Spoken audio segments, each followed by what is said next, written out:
Assalamualaikum warahmatullahi wabarakatuh. Apa kabar? Ayo para pendengar kita lagi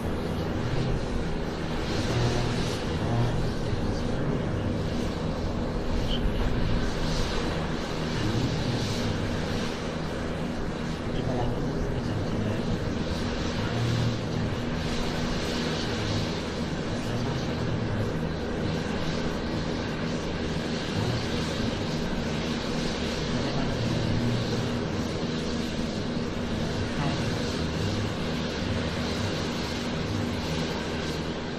sebelum kita masuk ke materi, marilah kita awali mata pelajaran ini dengan bacaan basmalah bersama-sama. Bismillahirrahmanirrahim.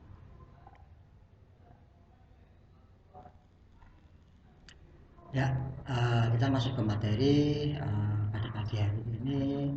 Yang akan dibahas yaitu tentang tokoh ilmuwan muslim terkemuka pada Daulah Umayyah. Nah, adapun tokoh-tokoh ilmuwan muslim yang berhasil dalam membangun dan mengembangkan sosial budaya pada masa Daulah Bani Umayyah, yaitu yang pertama tokoh ahli ilmu hadis, yang kedua tokoh ahli tafsir, yang ketiga tokoh ahli ilmu fikih, yang keempat tokoh ahli tasawuf, yang kelima tokoh ahli bahasa dan sastra, dan yang keenam tokoh ahli sejarah dan geografi, dan yang terakhir tokoh ahli ilmu kedokteran.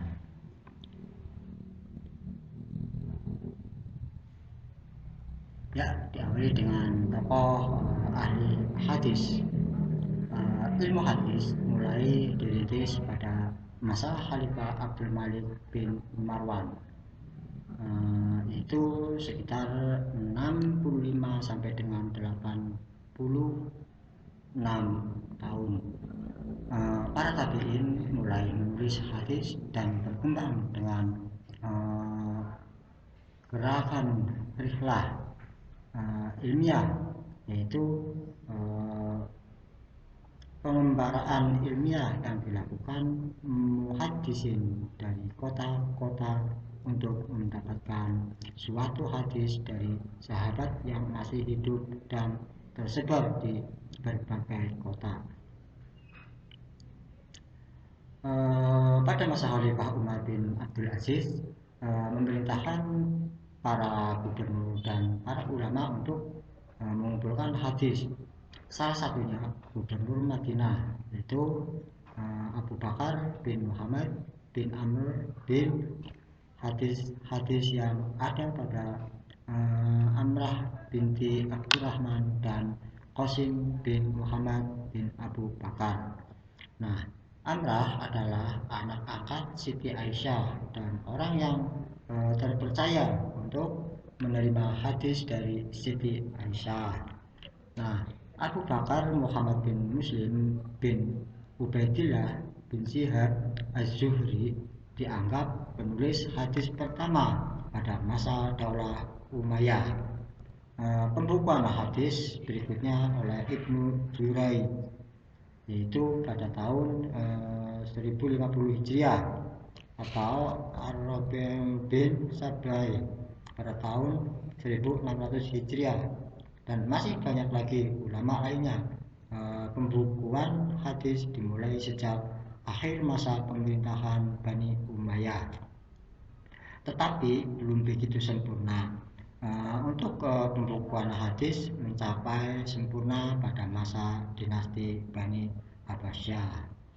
Nah, itulah salah satu dari tokoh ahli ilmu hadis. Yuk kita lanjut.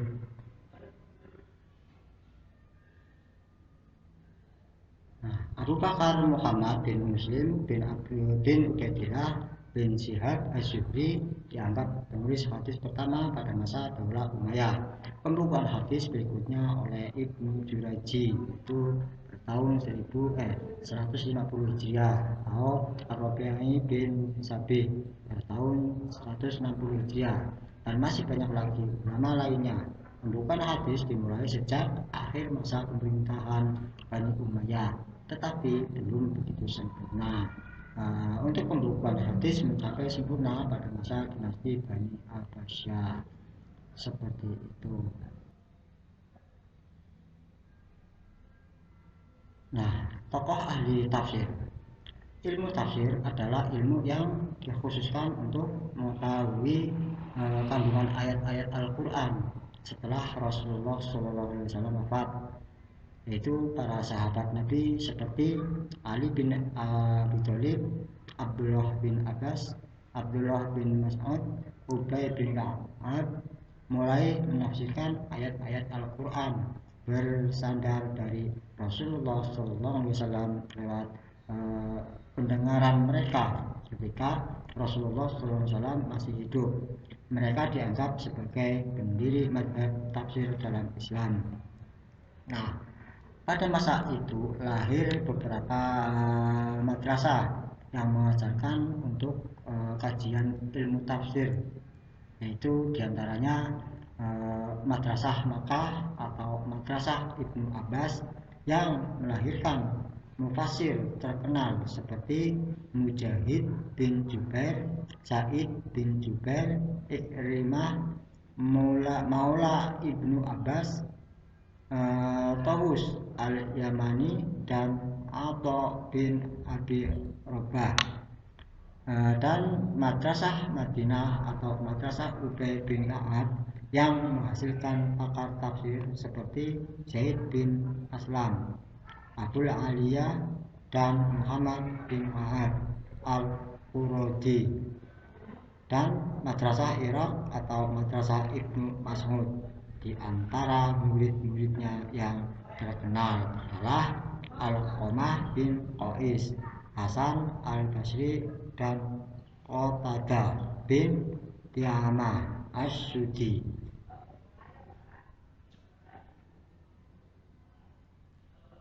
Nah, selanjutnya yaitu tokoh ahli ilmu fikih. Ilmu fikih yang berarti pedoman hukum dalam memahami masalah berdasarkan suatu perintah untuk melakukan suatu perbuatan. Nah, perintah tidak melakukan suatu perbuatan dan memilih antara melakukan atau tidak melakukannya. Dasar dan pedoman pokok yang telah dibukukan kemudian disebut usul fiqh. Ulama-ulama tabi'in fikih pada masa Bani Umayyah diantaranya adalah Syuriyah bin Haris, Al-Qamah bin Qais, Masruq Al-Aida, Al-Aswad bin Yazid. Kemudian diikuti oleh murid-murid mereka, yaitu Ibrahim An-Nakhil, yaitu pada tahun 95 Hijriah, dan Amir bin Syurabil Asyabi, yaitu pada tahun 104 Hijriah. Sesudah itu digantikan oleh Hamad bin Abu Sulaiman, yaitu pada tahun 1120 Hijriah, guru dari Abu Hanifah.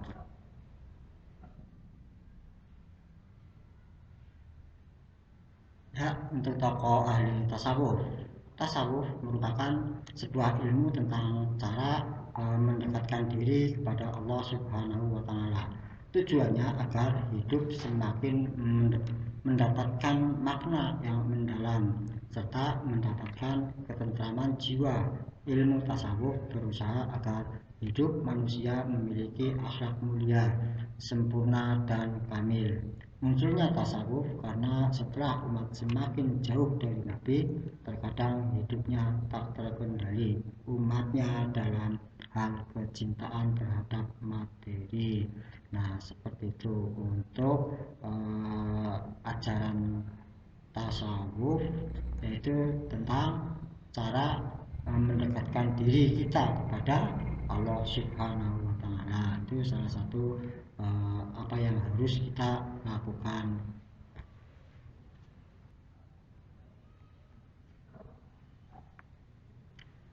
Untuk Untuk tokoh ahli bahasa dan sastra, pada masa pemerintahan Abdul Malik bin Marwan, bahasa Arab digunakan sebagai bahasa administrasi negara. Penggunaan bahasa Arab yang makin luas membutuhkan suatu panduan berbahasa yang dapat dipergunakan oleh semua golongan. Hal ini mendorong lahirnya seorang ahli bahasa yang bernama Sibawayhi. Ia mengarang sebuah buku yang berisi pokok-pokok kaidah bahasa Arab yang berjudul Alkitab. Nah, buku tersebut bahkan termasyhur hingga saat ini. Sastrawan Muslim muncul pada masa ini, antara lain yaitu Nu'man bin Bashir Al-Ansari, itu pada tahun 65 Hijriah sampai dengan atau 680 Masehi. Qais bin Mulawah termasyhur dengan sebutan Laila Majnun, yaitu pada tahun 84 Hijriah atau 699 Masehi.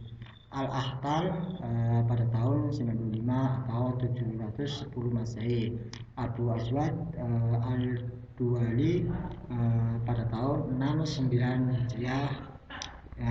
Al-Farazdak pada tahun 114 Hijriah atau 732 Masehi, dan Jarir pada tahun 111 Hijriah atau 792 Masehi.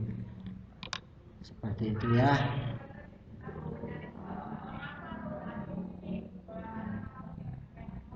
Selanjutnya yaitu tokoh ahli sejarah dan geografi. Sejarah dan geografi adalah ilmu yang membahas tentang perjalanan hidup, kisah, dan riwayat pada masa dinasti Bani Umayyah. Khalifah Muawiyah bin Abu Sufyan memerintahkan Ubaid bin Sariyah Al-Jurumi untuk menulis buku sejarah masa lalu dan masa Bani Umayyah. Di antara karyanya adalah Kitab Al-Mulk wal Akhbar Al-Madi, atau buku catatan sejarah raja-raja masa lalu.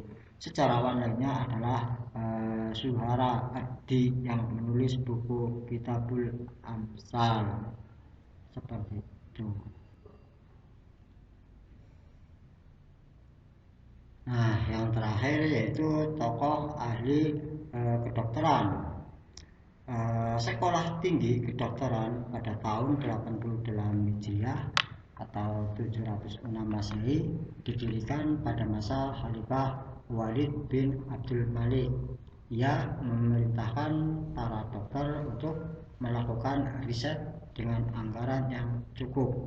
Dalam rangka mengembangkan ilmu kedokteran, Khalifah meminta bantuan para dokter dari Persia.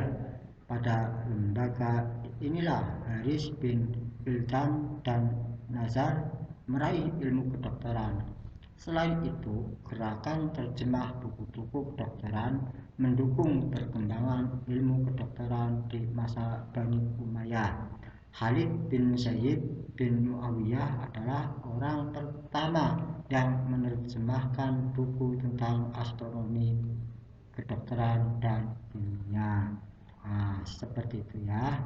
Nama dari Zaid bin Muawiyah itu adalah orang pertama yang menerjemahkan buku tentang astronomi, kedokteran, dan kimia.